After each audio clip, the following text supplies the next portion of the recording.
to the Commanders we go because they play the Eagles tomorrow. Dan Quinn just met with the media about an hour ago and addressed the health of the team. One very notable player ruled out. This is what he had to say. I'll rule 3 players out. That will be Ballore, linebacker Nick Ballore, cornerback Marshon Lattimore, and kicker Austin Seibert. All the rest of the guys practiced, and we'll huddle up tonight and see how they do. But those are the 3 that won't play, ruling them out today. So it sounds really good on Brian Robinson. I've thought that previously this year, and it didn't mean anything come Sunday. But I think all systems look like they're a go there. The tackle situation is still in flux. He was pretty coy on Lucas and Wiley, other than to say that they both ramped up and did a little more yesterday. Mm-hmm. So hopefully one, if not both of those guys can go. Yeah, that's different than we've already ruled them out. That's that we might yet rule them out, but it's more encouraging to be on or to not be on that list of the names you just mentioned. Marshon Lattimore's out. Yep. Again. Mm-hmm. 2 times in 2 games since they acquired him via trade. They also don't have Austin Seibert, which had the kicking situation not worked out well this weekend. Maybe you'd feel a little bit different about, but Zane Gonzalez made 2 field goals, made his extra points. Kickoffs weren't a problem, I didn't think. I think most of us have gone from going, oh, no, you don't have your kicker who was automatic, to you heard that today and you're like, oh, that's no problem. Zane Gonzalez can handle it. It's funny how that changes in a couple of days. Isn't that nuts? And very well, he could miss a big kick and we could be right back to where we were in terms of fearing a kicking situation going sideways going into last week. But for right now, it feels like Gonzalez can do the job. Ballore is a big loss if you believe in a little thing called special teams coverage. He's an ace. This is a former Pro Bowler in that regard who's helped them a lot. One of the reasons they're great on teams, I think, is because of guys like him. So I'm not trying to trivialize his being unavailable. But we got to go back to Lattimore. This was the game that I circled when they acquired him, knowing he had a hamstring, to say, man, I hope he's back. I hope he's healthy. I hope he's ready, because I got to deal with A.J. Brown and Devontae Smith probably. Probably because he's on the injury report with a hamstring, although he's been playing through that the last several weeks. I guess it's possible with a short week, maybe he doesn't go, but I would think he's going to play. Your eyes probably light up. I would say he's probably real comfortable. Hamstring probably feels a little better when you watch the tape. A little extra time in that cold tub, a couple more foam roller sessions. Yeah, he'll be good to go. I'm anticipating him playing and having an enormous game. So this, to me, is the point. Like, the reason you go, 1-800 New Orleans Saints is for the 2 games against Philadelphia and, before Dallas melts down, the game against Dallas because of CeeDee Lamb. Like, to win the division, you're going to have to cover some of these guys. And he was the answer to me. So it's a bummer. I get it. Like, if it's only 72 hours of ramping up, for a total of 96 before the actual game starts from Sunday to Thursday. So if you couldn't go Sunday, it's not insane to me that a soft tissue injury, hamstring, doesn't get right well enough where you can be counted on for Thursday. So I understand it. It's just a bummer. Like, it's frustrating to me. That's all. I'm not mad at anybody. Like, the team's doing the right thing. The player's doing the right thing, I'm sure, rehab-wise, et cetera. But, like, to me, the whole point of Marshon Lattimore was for this Philadelphia game, part 1, and then part 2 later on in the season. Yeah, I hate responding to individual bad takes on Twitter or otherwise. Like, I don't like wasting time because one guy thought this thing. But I actually think this is a prevailing enough thought out there that it's worth addressing. I got a tweet from someone named Chris who said, it may appear trading for a guy that's always hurt and shows up to your building hurt may be the first misstep by Adam Peters. Saw another couple people saying, oh my gosh, this damaged goods. Like, why did we make this trade? He was not acquired for last week against the Steelers, right? Lattimore was not acquired for this week against Philadelphia. He was not even acquired for this season. He was acquired because he has 2.5 years left on his contract.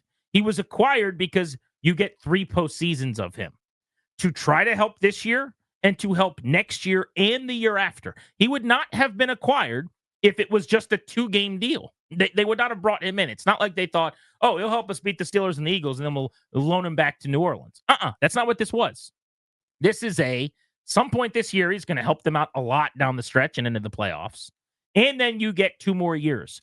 The side effect to the deal is that you get better this year. That's the side effect, positively. When you're watching the commercial of the drug and they go, side effects are nausea and you can't stop going to the bathroom and whatever else. Like, side effect to trading for Marshon Lattimore is you might have a better chance to beat Pittsburgh and Philadelphia. That's the side effect. It's not coming to fruition, that they didn't have him for the Steelers. They're not going to have him against the Eagles. But they traded for him because for the next 2.5 years and 3 postseasons, theoretically, you've got this guy on your roster. So I think people that are overly reactionary to this trade after quite literally 2 weeks, basically, are not understanding why they made it and are foolish. I don't think that's a big enough faction of the fan base to matter, but I think it needs to be stated at least that who cares that he's not available in the grand scheme of things from 25,000 feet up in the airplane as it starts to descend.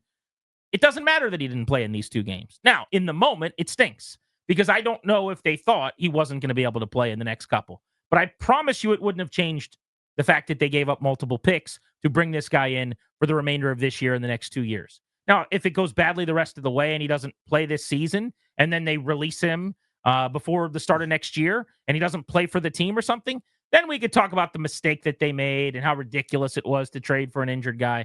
I bet you that's not going to be the case.